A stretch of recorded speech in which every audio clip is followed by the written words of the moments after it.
delighted to have both of you here in the chair, in the Grand Arsenal, joining us for this, a landmark event for The Economist in Crete, and let's hope it's going to be the first of many.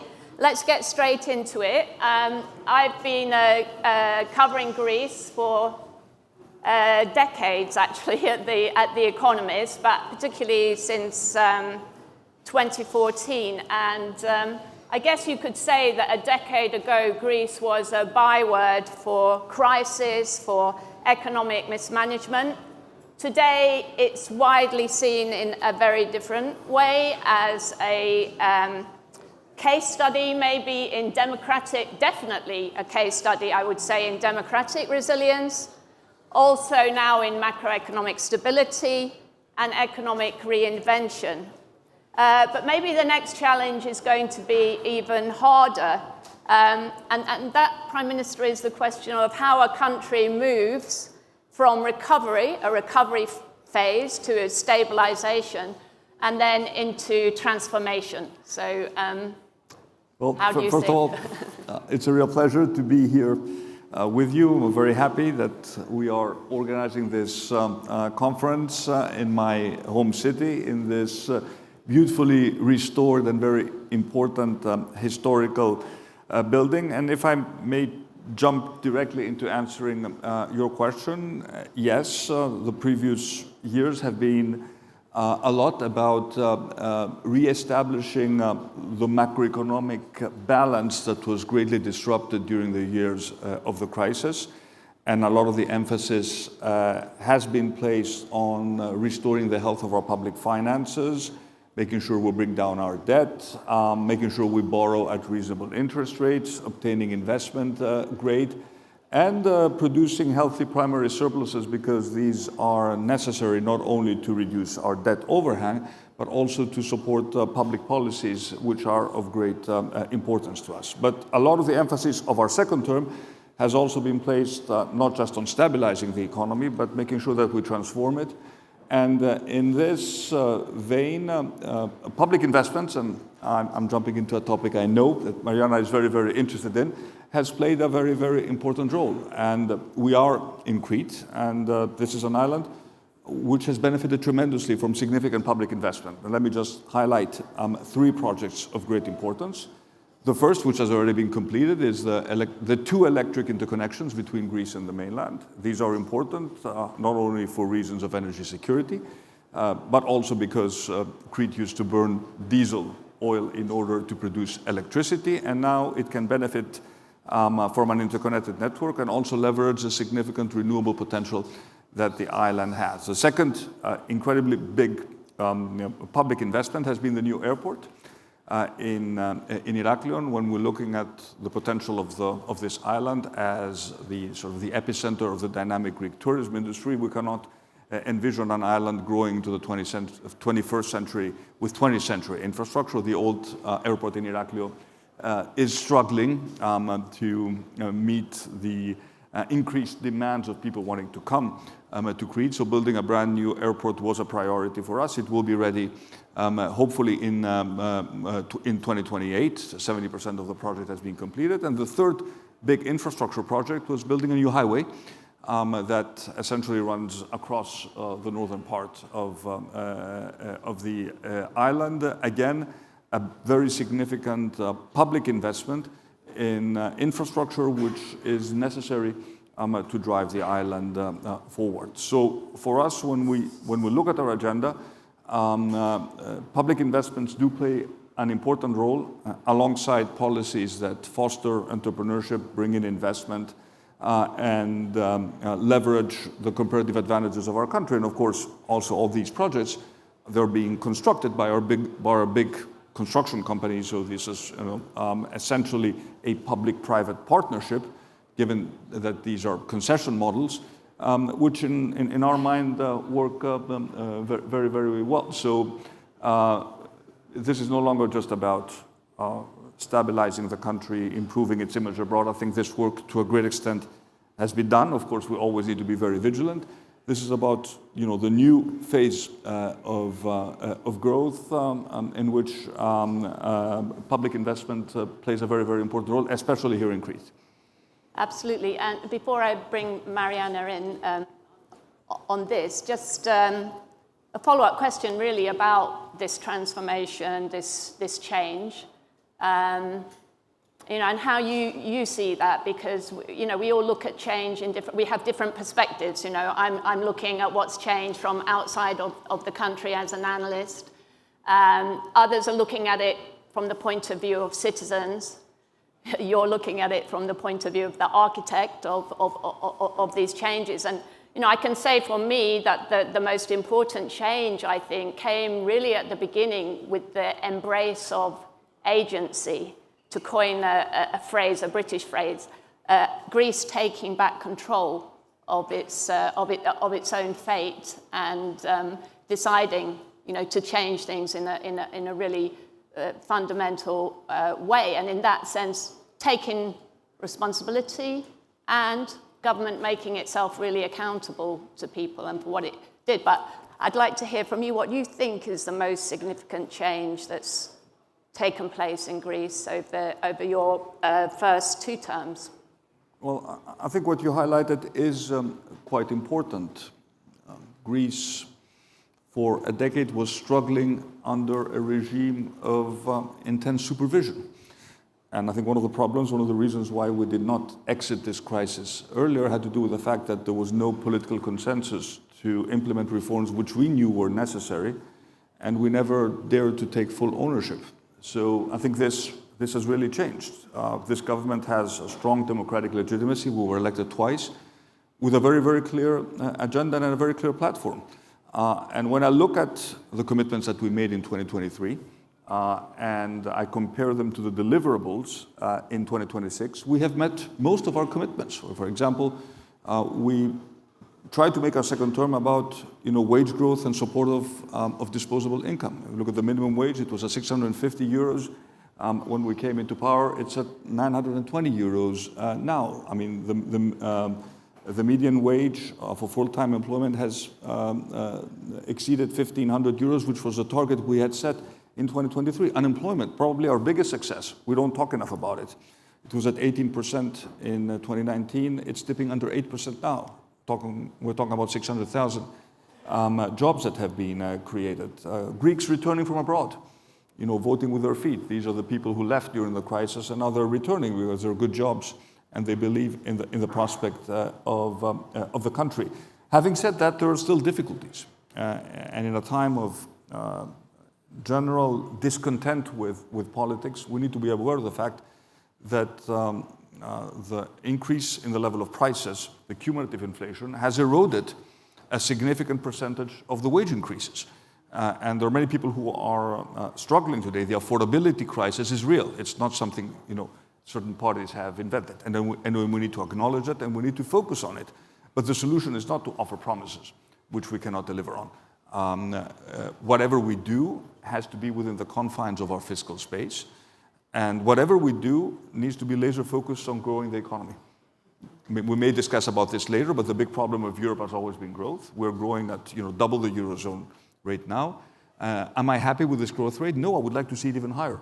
And when we prepare our plan for hopefully a third term, at least what we will present to the Greek people, even higher growth rates are necessary to fund public investment, to support disposable income, to fund our social state, healthcare, education. So this is all about growth, and of course growth is not going to come without private investment, but also through a state that leverages its role in a smart way to bring about growth. Not replacing the private sector, but playing its role whenever it can or whatever it should by creating the conditions for private investment to flourish and take responsibility for certain projects of which I would consider public goods, for example, our digital state, which benefits all.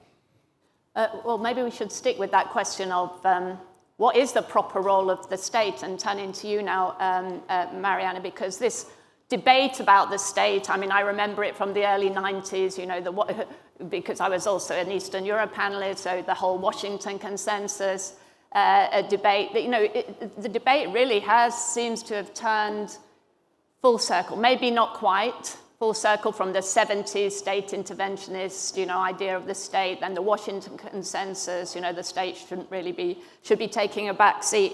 And now we have this idea of the activist state today. What should be the proper role of the state, do you think? Sure. So, first of all, before you came, I said how nice to be in the Grand Arsenal, given that Arsenal is my team, and tomorrow we will win the Champions League. Good luck. You'll have three UK teams. So, first of all, I think how we frame the question is often built on myths. So, the state is back. The state has always been there. The book I wrote, The Entrepreneurial State, began by saying that in the US they pretended to be the free market and Europe was the socialist state. It's actually the opposite in terms of innovation. Everything in your smartphones that makes it smart and not stupid, right? We say smartphone, not stupid phone, was financed by active state investments in the US, so internet, GPS, touchscreen, Siri. The problem is that all of those tended to be out of military-industrial complex funding schemes, including DARPA and so on. So the big question, and what I've actually been working on with Europe now since 2017, when Carlos Modas, who's now the mayor of Lisbon, used to be the head of the Department for Research and Innovation, is how do we take as urgently the climate crisis, the biodiversity crisis, the water crisis, which is alive and well in Crete and across Greece, as opportunities, not for small state, big state, privatization, nationalization, these old, very boring debates, but for really catalyzing active public-private partnerships that are based on reciprocity, not socialization of risk and privatization of rewards, which is actually what we got in Silicon Valley. And I think just the discussion this morning was so interesting because what I heard of was problems, right? But not necessarily solutions that then require not just investment, but good investment. So the problem is not, do we want an airport? Do we want hotels? Do we want roads? It's how you build them. And what is the role of the state to make sure that the how matters as much as the what? So sustainability is not just a word, it's literally the how. Like in Chile, I was just talking to the ex-prime president in Chile, they extracted lithium, right? Because we all need our batteries for electrification. But how they did it, because they had the agenda of sustainability across everything, required them to actually make contracts with the lithium producers that would reduce wasteful water use. And I think there's so many lessons for other countries, including here. The problem is not, do we like luxury resorts or not, right? We can have an opinion on that, but that's not interesting. The problem is if that luxury resort, and I also arrived in Ecos last night, and also said insane, but for a different reason, everyone was in the swimming pool when the sea was there. And it was not that cold, by the way. I swim all year in London, and believe me, it's colder.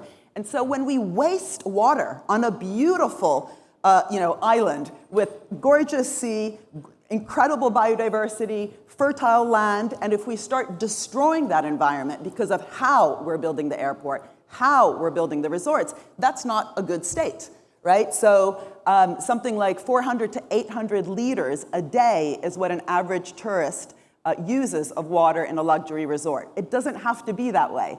And if you look at, again, what happened in Costa Rica or in Barbados, where I work very closely with the Prime Minister, Mia Mottley, because she wants her small island state to become a large ocean state, and she thinks about it in terms of from the roofs, so a housing policy, to the reefs. What is the role of a state to have a serious, not a slogan, blue economy, green economy? How can we make sure that if you build this airport, you're not kind of creating other sorts of problems? So in the short run, it looks like a solution, but in the long run, we're ruining the carbon sinks. We're ruining the biodiversity in terms of how we're building the roads. So when floods come, we have these flash floods because the ground is no longer absorbing the water. So we need to invest in innovation, in training. This is why I'm with you on growth. I'm not a no-growth person. I think that's kind of a bit foolish. How we grow, how we get public and private investment and innovation and training and build kind of an ecosystem of entrepreneurs and public actors that work together towards actually building long-term solutions that preserve your biodiversity and your incredible land for all the reasons that we heard this morning. That's a different question from big state, small state. It's a smart strategic state that delivers public value for people and planet. Thanks for that. Smart states, is what the professor said compatible with Greece's reform model, would you say, Prime Minister? I'd argue we need a competent state, and first of all, a state that can, support itself at the end of the day, and that requires a rethinking in terms of the operating system of the state itself and the way it functions. One of the first things that we did in 2019 was to completely rewrite the software of governance according to what we thought was appropriate, which means you need a strong center, you need strong coordination, you need accountability, you need to set targets, you need to ensure that departments work and cooperate in an efficient manner. All this is not rocket science, but it was not happening. And unfortunately, it's also not happening in many other governments. We have the privilege, the luxury of having one party in power. I can tell you one of the big problems in terms of delivering efficient government today in Europe is coalition governments that are constantly fighting amongst each other in order to preserve their own turf. That is not an efficient way of doing business. And of course, also investing in forward-thinking know-how. And in our mind, the digital transformation has been truly groundbreaking. And of course, the next challenge is AI. And what does AI mean for a smart state? How do we retain, the core competences rather than outsourcing all of them? Again, I know you are very interested in this topic. Of course, all governments work with external support, with consultants, but at the end of the day, there is know-how that we need to keep in-house. For example, our gov.gr operating system was developed essentially in-house. We have support in-house. We had a big problem with agricultural subsidies in Greece, and one of the reasons was that we never took full ownership of the system that actually distributes the subsidies. So now we're doing it in-house, and we want to make sure that this is our own system. So in our case, it is about efficient delivery of public services and making sure that we set the playing field in such a way where we meet the dual targets of sustainability and growth. And if I may just comment on what you just said, one of the most difficult reforms we're currently implementing has to do with spatial planning in Greece, especially in our more sensitive ecosystems, and I'm particularly referring to our islands, and in particular our small Cycladic islands, where we know that we have to restrict the amount that people actually build. I'm saying this in a very, very simplified way. And we have to look at water and possibly placing restrictions on, you mentioned swimming pools, but at the end of the day, swimming pools, when you do the math, is a very, very small percentage of the water we consume. We need to be it sounds like a nice, catchy phrase. And of course, I would like, and we can do that, this would be smart regulation. If you're close to the sea, you're forced to use seawater for your swimming pools. It's very simple, and we can do that, and we will do that. So that's not rocket science. But when we talk about water in Crete or water in Greece, we should be aware that 85% of the water is irrigation. It's not tourism. It's not the water that we spend to drink or to have showers. So what is an appropriate model to invest in water? What does this mean for the regulatory environment? How can this bring in the private sector while, respecting the fundamental principles of sustainability? These are important topics and important issues to discuss. But I would argue right now that when it comes to areas such as energy, for example, which is absolutely critical, we need to balance, from a regulatory point of view, the green transition, where Europe and Greece is a leader. We produce more than 50% of our electricity from renewables, so we're top 10 country both in solar and in wind in the world. But at the same time, we need to ensure that the green transition works for everyone and certainly works for our industry. Because if we go too fast, the rest of the world is not following. We're single-handedly obsessed with reducing CO2 emissions when nobody else places the same priority. We will end up in a completely deindustrialized environment in Europe, and we would not have contributed significantly towards addressing global warming. So some of these problems are Greek, some of these problems are European, because of course the topic of how do we foster innovation, how do we smartly regulate at the European level is very relevant. And there's some things to be said about Europe over-regulating and making life and doing business in Europe a very, very complex issue. Yesterday, I participated in this amazing gathering called Panathenea, which is a big gathering of tech startups and people interested in the startup and technology ecosystem. We're like 10,000 people. And we're working with a group of European entrepreneurs in setting up what we call the 28th regime, this idea that you can set up and register a company, a startup in any European country, and you'll be able to do business. You still have to respect, for example, labor rules of the country in which you do business, but finding a simplified way to allow our startups to operate in the single market. This is smart regulation rather than regulation for the sake of regulation. So I would advocate for the same mentality, not just as far as Greece is concerned, but as far as Europe is concerned, when we look at all the problems that we have, and we realize that at the core of our deficiencies is the loss of competitiveness and a low growth rate vis-à-vis China and the US. Clearly, for Europe, quite a fundamental problem at the moment. Europe's lagging in growth, it's lagging in productivity, and every European talks about it, but action on the ground is a little slower, a little harder to bring about. You've got two excellent recipes for what to do: the Letta report and the Draghi report. So a couple of questions, first of all, for you, Prime Minister. Do you agree with the content of those reports, broadly speaking, or even narrowly speaking? Do they cover the right ground?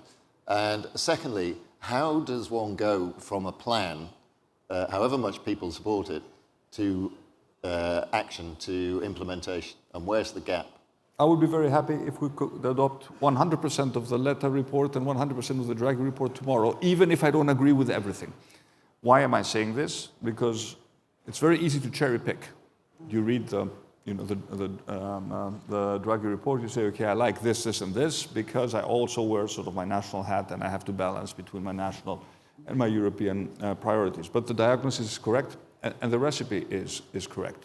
Let me just give you two very specific examples. The first is what we call savings and investment union.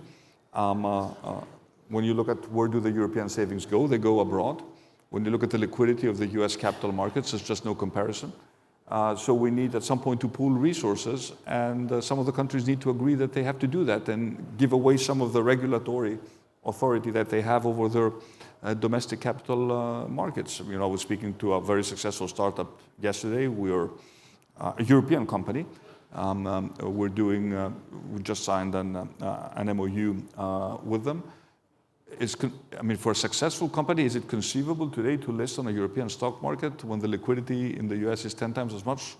No, they will say as much as they feel European, probably no. So this is a tangible goal. It needs to happen this year. We need to overcome resistance. The resistance usually comes from member states. So it's a problem at the level of the Council, not the level of the Commission or the level of the European Parliament. The second topic is energy. We're going nowhere with these prices of energy because we have a fragmented energy market that at the end of the day does not leverage the full scale of the European energy market. You probably need a European energy regulator. You need to invest more in grids. You need to ensure that if I have cheaper electricity, I can export it. And by the way, Greece has become a significant net exporter of electricity because we produce a lot from renewable and because we're cheaper than our neighbors. This is how the electricity market works. So these are just two examples of tangible priorities set out in the reports that need to be implemented. Is there a sense of urgency? I think yes, certainly around the Council tables. Is it easy to foster this consensus and have the big countries move in that direction? Not always the case. Do we need funding, both private and public? Absolutely yes. Do we need to take a look at the European budget and say, are there European common goods that could be funded and should be funded from European money? Because at the end of the day, that's the whole logic of the European budget. We fund things that you cannot do at the national level. Definitely. Is defense one of those common goods? I think absolutely yes. So I'm not someone who is in great favor of borrowing significant amount of money. My main goal is to leave a legacy where the Greek debt has become fully sustainable. But at the European level, this is something which currently makes sense, because otherwise you cannot fund these long-term investments otherwise. And there are investments that have to be funded where the market is not going to do its job. If we're setting up a supercomputer for our AI ecosystem, which we're doing, by the way, we're using EU money because you cannot make a return on this investment. So we're giving computing capacity to the state and to startups at a subsidized rate. So this is in a sense, it's a public good. So it needs public money. And then we need to figure out what's the split between domestic money and European money. But right now, many European countries are struggling with their public finances. So the only solution would be to add to the European budget and make the sorts of investments that the US made many decades ago using public money that eventually had a tremendous spillover effect across the whole economy. It's not too late. There are battles which have been lost, in my mind, because US and China are way ahead of us. But there are other battles that we can still and we should fight as Europeans, and this would require a significant amount of capital, both private but also public, that needs to be deployed. I'm interested that, we were talking before, Joan was mentioning the circumstances in which your government came to power, and you've mentioned the sense of urgency, the consensus that arose as a result of the crisis, the difficult times that Greece had gone through. And I wonder if there's a parallel, you can give a yes or no answer, the situation in Europe. Do you think that sense of urgency that you experienced coming to government in Greece exists in the Europe of today? No, because we don't have, because European countries, thank God, I mean, they don't have, they don't have capital controls. They don't have, they didn't suffer a 25% collapse in their GDP. The problem is the gradual erosion. If you have a sudden shock, you're forced to reckon and address your shortcomings, which is what we did. And great credit to the Greek people because they've persevered. Not many people thought that this was actually possible. The problem in Europe is that things are not as serious, unfortunately. But it's this gradual erosion that was highlighted in the Letta report that is extremely worrying. So, and of course, on the political side, mainstream parties are struggling. Affordability and inflation is a big problem. And you have easy solutions offered by populists, both from the right and from the left. And in that sense, Greece has an advantage because we've already experimented with populists and it didn't go very well. Yeah. So when the populists re-emerge now with a nice new sort of rebranding sort of strategy, and they say the same things, people say, okay, but last time we tried this, we almost went bankrupt. So Greece has these two advantages vis-a-vis other European countries. Mariana, you've written and spoken about the role of the state and this sort of almost binary balance, this equation between what the state should be doing and what the private sector should be doing.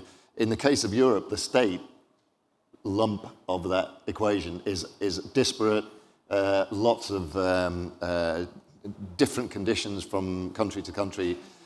How do you see, in your framework, how do you see Europe performing as a state structure? Sure. I mean, first of all, there is no real European model, whether it's about corporate governance or state governance. Just think of, in Scandinavia, there's trade unions on the board of companies. In some countries, like in Germany, we have a very active state bank called the KfW, similar one in Brazil called BNDES.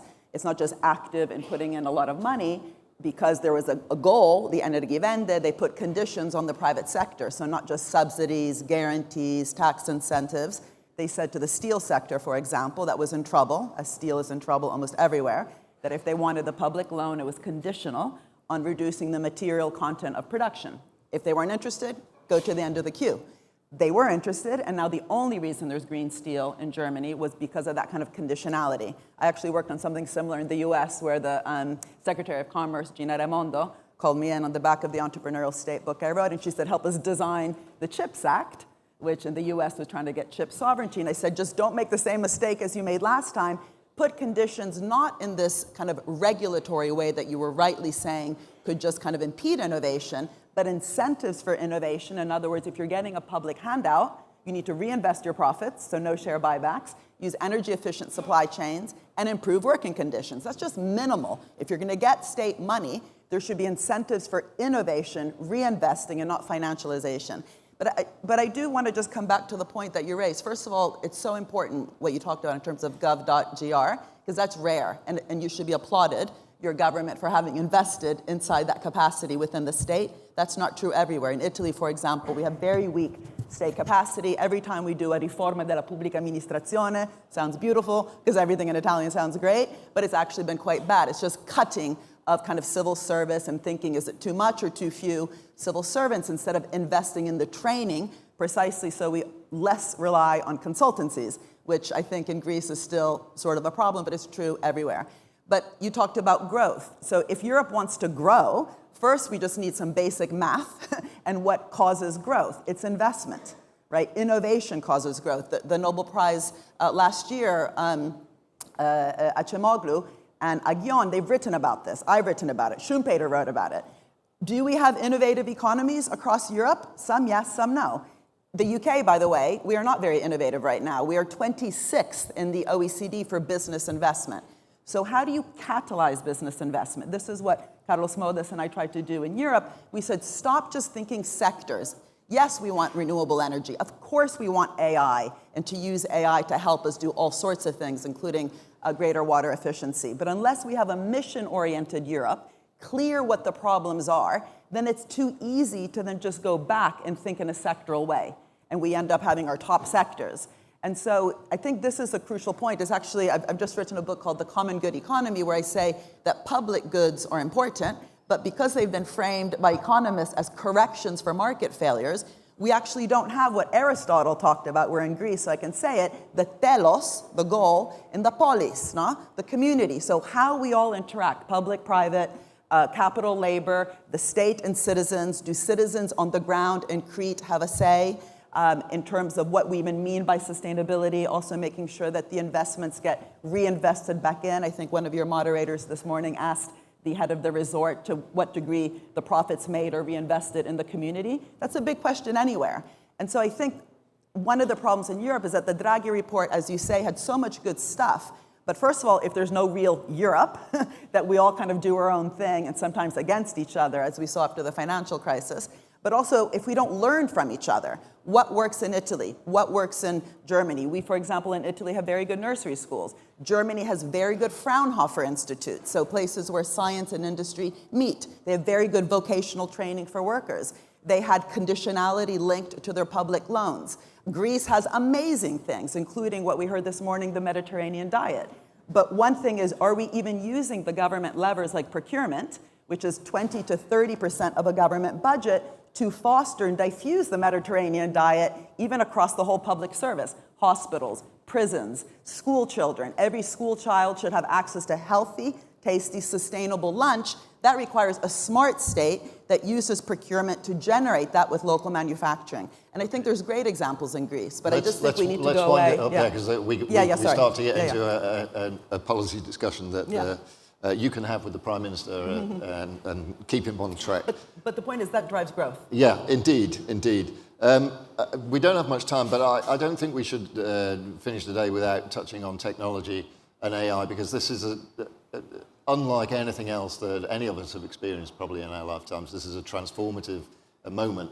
When your first term started, AI was a sort of fancy term. There was a lot of importance of data, of digital inclusion. Those were the sort of themes that were driving the discussion on technology, but that's sort of changed in the last 2 or 3 years.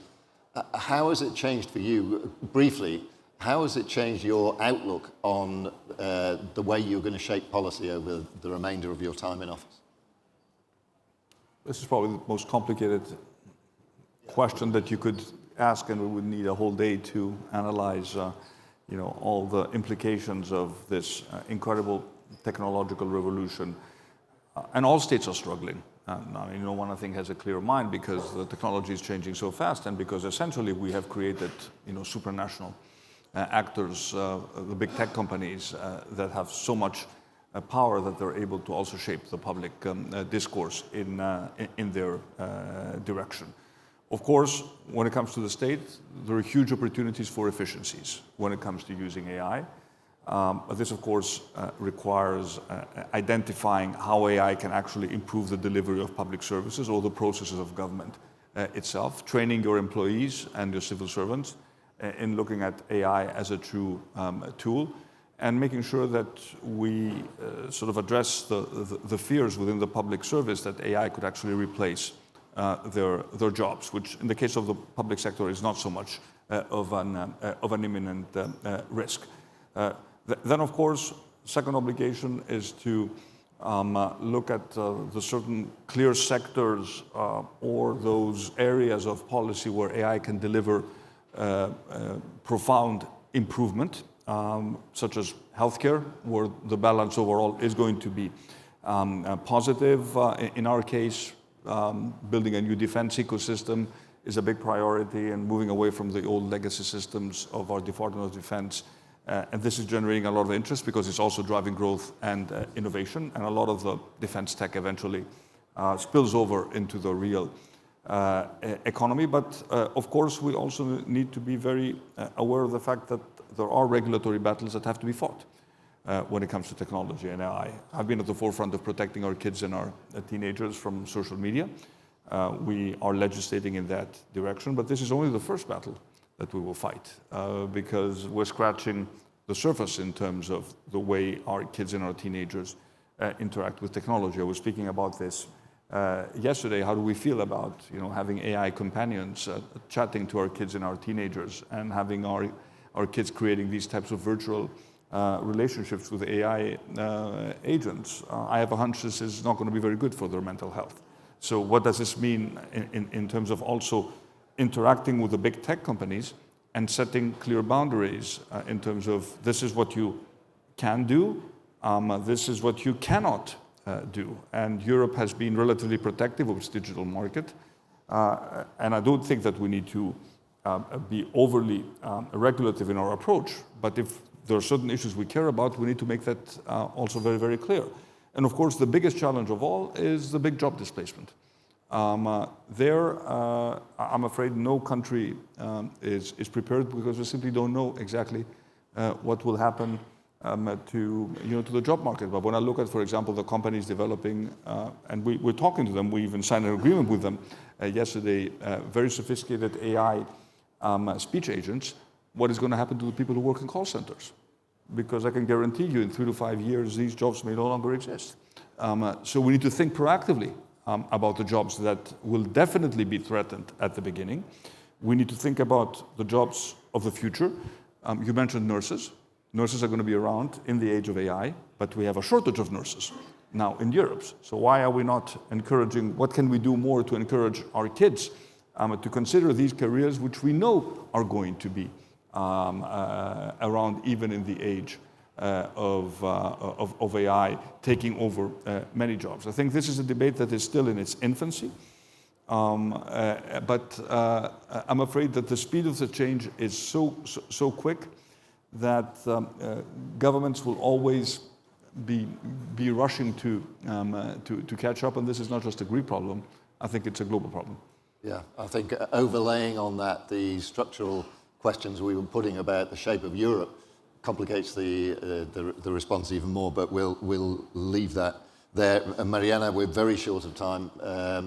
Did you have a question you urgently wanted to put, Joan, before we finish? I think we should finish by talking about Greece again, actually. And I'm in the forecasting business. That's what we do in the country analysis team at EIU, and we have our forecast, 5-year forecast. We have a long-term forecast as well, but we have a 5-year forecast for Greece. We have our assumptions about who wins the next election and so on. Do you want to share them with us? It's a third term. Yeah. That's our forecast. I doubt that's going to change, but I'm sure you're not making any assumptions about the election. I don't want to ask you to make a forecast, but what I would like to ask you is, what would success for Greece look like from your point of view in 2030? That's the one thing. And what would you say are the main lessons for Europe from Greece and what Greece has done over the past 7 years or so?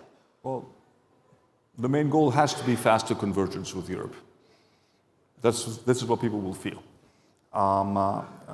If you look at the amount of money people spend as a percentage of the European average, which is, I think, a much better indicator rather than GDP per capita, because GDP per capita also accounts for tax evasion.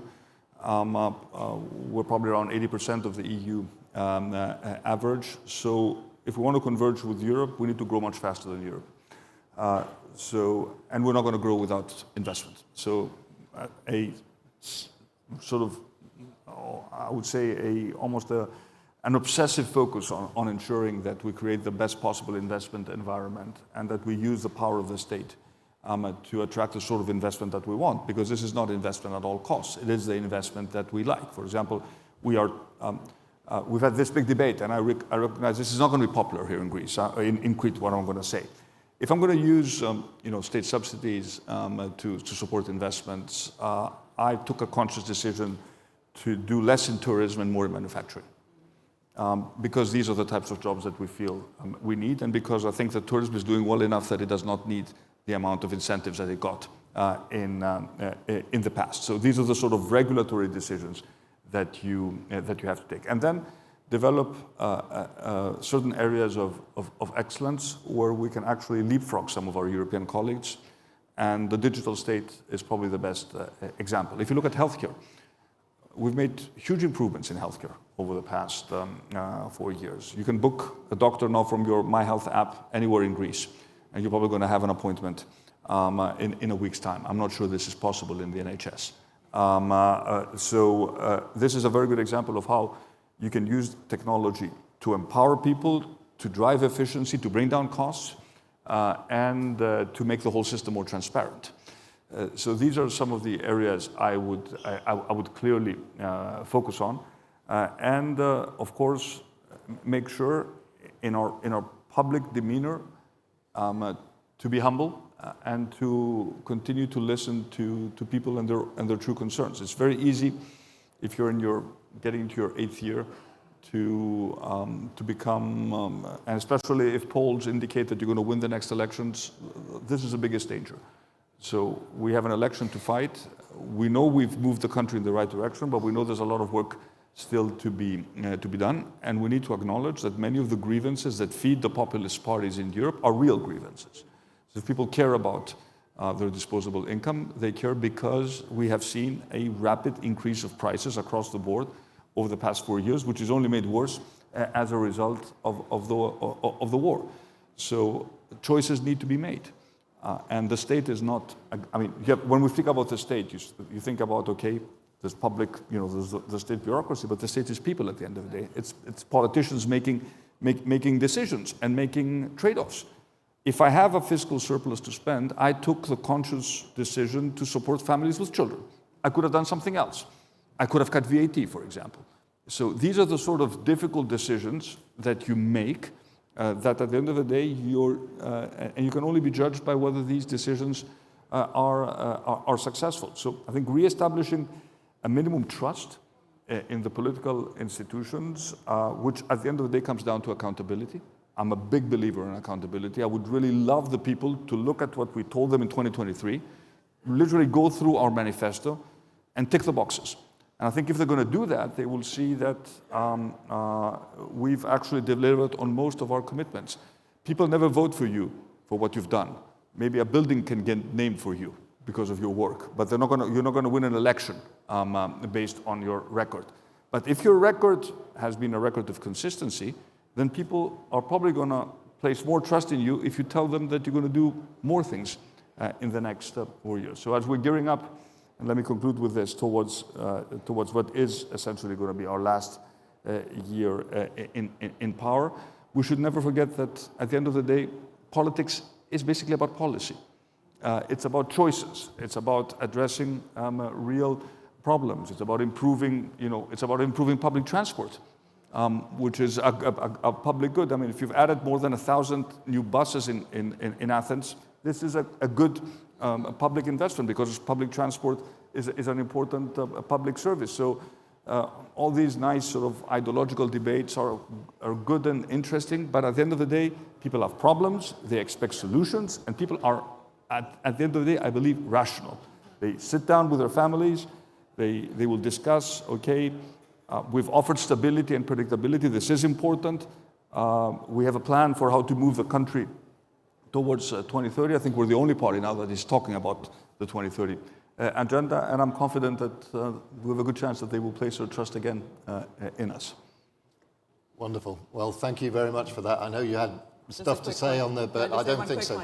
Okay, the very, biggest very lesson, quick. I think, from Greece, which I know you support because it's not just about pro or against, but that austerity was a total failure.